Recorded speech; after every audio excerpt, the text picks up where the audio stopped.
Okay, so you finally decided to launch your file for immigration. Yes, I know the first step is to get an ideal band score in IELTS. Yes. Okay, I hope you've got yourself registered. I see you got the date for the next month. Okay. Come on then, what are you waiting for? Get the show on the road and start your preparation. Because once you are fully prepared, I'm sure it's going to be a recipe for success. You're going to have an ideal band score of 8 or 8 plus maybe. Hello my lovely viewers, so you are back with me on Epic English Tutorials once again. Okay, so you are here with me on day 6 of my series 7 idioms in 7 days. Successfully we reached day 6 and the idiom I have chosen to introduce today is very interesting. You must have guessed it from my telephonic conversation in the intro. Yes, the idiom is to get the show on the road. When someone tells you to get the show on the road, that means someone is suggesting you not to wait, not to procrastinate, not to overthink, but to get the things started. So you can use this idiom in a lot of situations and scenarios in real life or related to your IELTS exam. So let's not wait anymore and dive into the video.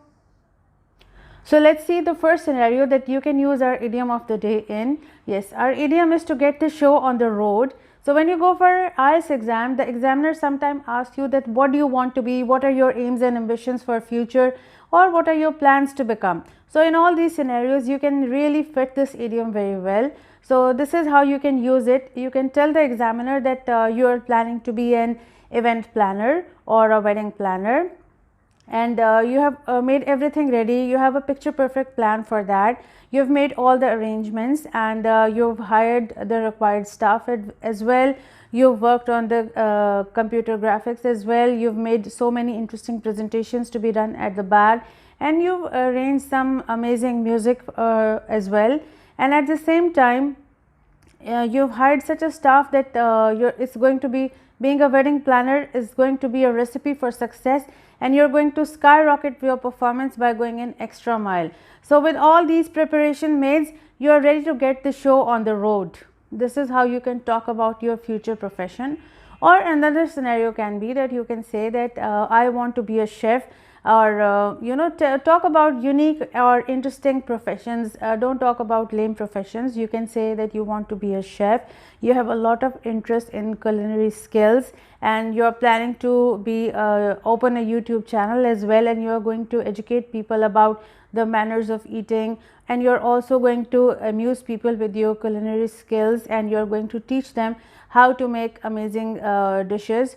And with all those preparations made, you are ready to open up a restaurant, and you are going to be the head chef there, and you have hired a team of professional people who go an extra mile to make things a recipe for success. When your customers come there, they are going to be amazed in a superb manner. You have plans to serve them in a superb manner, and with all these preparations done, you are ready to get the show on the road. This is how you can talk about it.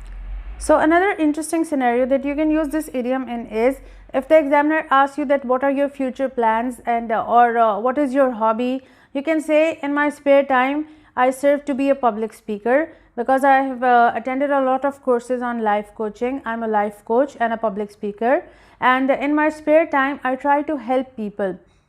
Not only that, I'm planning to open my YouTube channel. I'm going to launch my YouTube channel about public speaking, about helping people, and with all the preparations made, I'm ready to get the show on the road. So you mean to say that you're going to implement the plan practically. So this is how you can use this interesting idiom in another scenario. So another interesting scenario that you can use this idiom in is if the examiner asks you that what kind of person you are, describe yourself. So you can tell the examiner that I'm a very practical person. I'm not an overthinker. I'm not a procrastinator. I don't overdo things. I don't overthink. I just implement the plans, and I feel it's a recipe for success. That's why I'm a very successful person. I believe that we should get the show on the road instead of overthinking. We should get the things going and see how they work out. Oh my God, you've decided to be a pilot. My God, this is such an interesting profession you've chosen. Yes, I know it's going to be a complete recipe for success. You know, you're a rare bird, I must say. Usually women don't choose this profession, but I'm so happy about your choice. Yes, yes. Okay, so you're ready to get the show on the road. When are you starting your training? Oh my God, after 5 days? My God, I'm so happy about you. Yes, I know, we are going to celebrate it and have a whale of a time. Yes, make sure you make me sit next to you in the cockpit. Okay, I'm waiting for that time. Yes, we are going to have a time of our life doing that. Yes, I'm going to record my next video in the cockpit once you are done with that. Okay, okay, so best of luck and get the show on the road. See you. I'm sure you liked learning about today's idiom to get the show on the road, and with the help of the two telephonic conversations which I had, one in the beginning and what at the end, the meaning is clarified to you as well. So I'll see you in my next video on the last day, that is day 7 of the series 7 idioms in 7 days. Try to use them in your daily conversation and impress others with your massively interesting communication skills. I'll see you in my next video tomorrow, which is the last day, and take good care of yourself. Subscribe. Don't forget to hit the like button and become a permanent subscriber as well.